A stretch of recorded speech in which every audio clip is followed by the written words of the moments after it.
बहुत समय पहले इस्राएल पर राजा अहाब का शासन था। वह एक शक्तिशाली राजा था, लेकिन उसने अपनी पत्नी ईजेबेल के प्रभाव में आकर सच्चे परमेश्वर को छोड़ दिया और बाल नाम के झूठे देवता की पूजा करने लगा। धीरे धीरे पूरे देश के लोग भी मूर्तियों की आराधना करने लगे और परमेश्वर से दूर हो गए। 3 साल बीत गए, आसमान से एक बूंद भी नहीं गिरी। तब परमेश्वर ने एलिय्याह से कहा, अब कर्मेल पर्वत पर जा। कर्मेल पर्वत पर हजारों लोग इकट्ठा थे। एक ओर बाल के 450 भविष्यवक्ता थे जो अपने देवता की आराधना कर रहे थे। दूसरी ओर इस्राएल की प्रजा खड़ी थी, उलझन में यह समझ नहीं पा रही थी कि सच्चा परमेश्वर कौन है। उन सबके बीच अकेले खड़े थे एलिय्याह। उन्होंने ऊंचे स्वर में कहा, कब तक दो विचारों के बीच डगमगाते रहोगे? यदि यहोवा परमेश्वर है तो उसी के पीछे चलो, और यदि बाल है तो उसके पीछे चलो। आज फैसला हो जाएगा।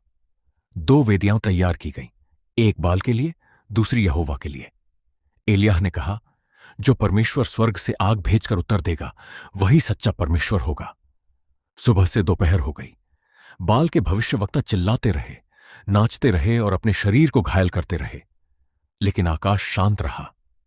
एलिय्याह ने कहा, और जोर से पुकारो, शायद तुम्हारा देवता सो रहा है या कहीं यात्रा पर गया है।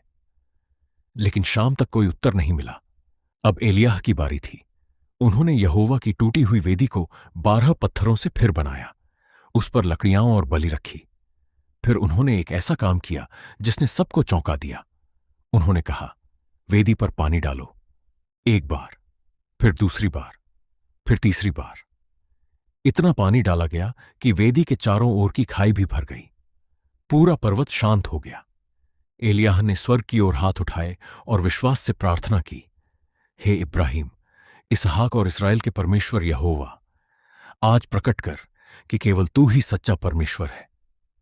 प्रार्थना पूरी भी नहीं हुई थी कि स्वर्ग से आग उतरी। उस आग ने बलि, लकड़ी, पत्थर, मिट्टी और यहां तक कि खाई का सारा पानी भी पल भर में भस्म कर दिया।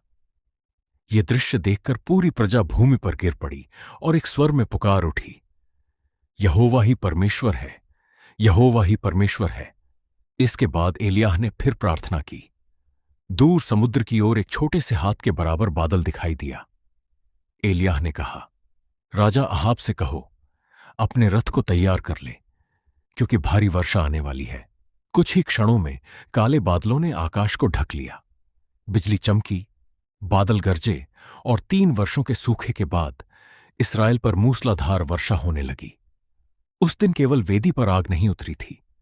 उस दिन पूरे इस्राएल के मुरझाए हुए विश्वास में फिर से परमेश्वर की ज्योति प्रज्वलित हो गई। अगर आप भी विश्वास करते हैं कि यीशु ही हमारा सच्चा परमेश्वर है, तो कमेंट में आमीन लिखो और हमारे चैनल को लाइक, शेयर और सब्सक्राइब जरूर करें।